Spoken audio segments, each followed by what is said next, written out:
बाद आखिरकार बकी डॉग पार्ट 2 आ गया है और मैं बहुत उत्साहित हूँ। आइंस्टीन यहाँ किसी तरह अभी भी जीवित है, जबकि वह सामान्य से कहीं ज्यादा कमजोर है। उसने पिकल के बारे में घोषणा की है। याद है उसने कैसे एक विशाल मगरमच्छ पर हमला किया था? ऐसा इसलिए है क्योंकि वह अब बेघर है और सीवर में रह रहा है। उसके पास खाने के लिए केवल उत्परिवर्ती सरीसृप और कछुए हैं। सरकार को यह पसंद नहीं आया, इसलिए उन्होंने एक व्यक्ति के लिए बेघर समस्या सुलझाने का फैसला किया। गैस छोड़ने के बाद वे उसे हवेली से उठाकर ऑपरेशन टेबल पर ले आए। जब लड़के यहाँ चर्चा कर रहे हैं, मुसाशी और टोकुगावा, जो दुनिया का सबसे शक्तिशाली व्यक्ति है, वहाँ आ जाते हैं। टोकुगावा और आइंस्टीन चूमने ही वाले थे, लेकिन मुसाशी ने टेबल पर पड़े गोरिल्ला के बारे में पूछा। पिकल को जानकर वह उसे थप्पड़ मारने लगा। कुछ थप्पड़ों के बाद पिकल जाग गया और सोचने लगा कि यह किसने किया। इसके बाद मुसाशी ने पिकल को काटने की कोशिश की। अतीत में उसका वार काफी था जिससे उन्हें प्रसिद्धि मिली, लेकिन यहाँ वह पिकल का सिर भी न काट सके। पिकल जानता है किसने उसे धोखा दिया। वह मुसाशी को निगलने आया, पर मुसाशी ने उसे पीटना शुरू कर दिया। इससे पिकल और गुस्सा हुआ, पर फर्क नहीं पड़ता क्योंकि बाकी में काल्पनिक तलवारें प्रागैतिहासिक किशोरों से ज्यादा मजबूत हैं। मुसाशी के वारों का पिकल पर असर नहीं हुआ और दोनों को मानना पड़ा कि वे दोनों ही किसान हैं। चीजों को सुलझाने के लिए मुसाशी और पिकल को टाइम चैम्बर ले जाया गया, जहां वे लड़ने वाले हैं। लेकिन यह आइंस्टीन यह कहना शुरू करता है क्योंकि कोई भी वास्तव में इस बूढ़े व्यक्ति की बात सुनना नहीं चाहता। वह बंदूक निकाल पीछे हटने का फैसला करता है, या वह गोली चलाने वाला था, पर कुछ और हुआ। उसकी कलाई टूटी और मुसाशी उसे काटने आ गया, जैसे कि तरह काट दिया। फिर उस पागल खाने के मरीज ने बंदूक उठाई और उसे आजमाने लगा। वह प्रभावित था क्योंकि उसके समय में ऐसा हथियार कभी नहीं था, पर फिर भी बंदूकें कायरों के लिए हैं। मुसाशी और पिक को भिड़ने वाले हैं और दोस्तों, अपनी पूरी जमा पूंजी दांव पर लगा दो। मैं पिक्को पर पैसे लगा रहा हूँ।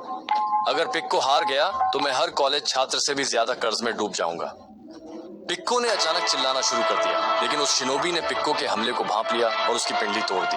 जैसे ही पिक्को ने फिर हमला किया, उसे पेट में काट दिया गया। वह लगभग हल्क जैसा है, इसलिए वह बिल्कुल ठीक है। पिक्को की सहन शक्ति देखकर मुसाशी शोहरत पाने के सपने देखने लगा कि अगर वह इस जानवर को हरा दे तो वह मशहूर हो जाएगा। दोनों फिर से आमने सामने आए, लेकिन इस बार कुछ गड़बड़ है। पिक्को पिटबुल की तरह गुर्राने लगा, जिससे मुसाशी वास्तव में डर गया। उसे डरना चाहिए क्योंकि पिक्को ने उसे जमीन पर पटक दिया।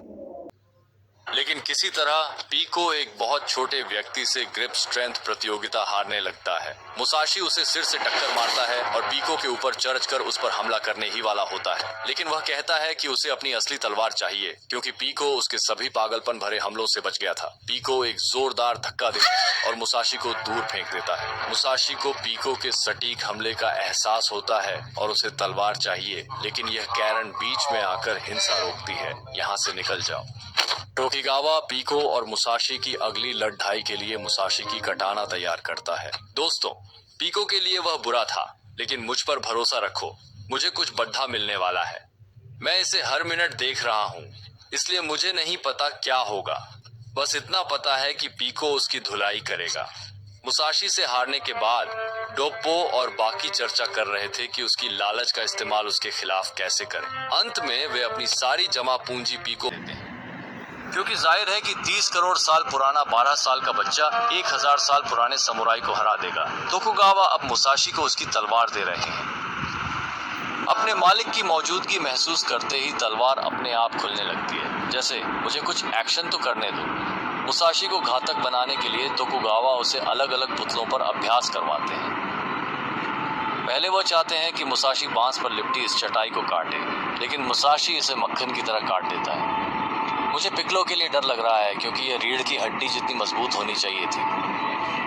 मुसाशी इसके बाद एक पुतले को बीच से काट देता है और बाकी सभी पुतलों पर हमला कर देता है। ये मॉर्टल कॉम्बैट वाले फिनिशर असली लोगों पर बहुत ही विनाशकारी साबित होंगे।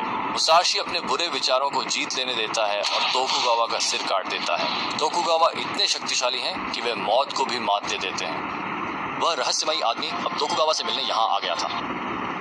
एपिसोड 2 के लिए सब्सक्राइब करें।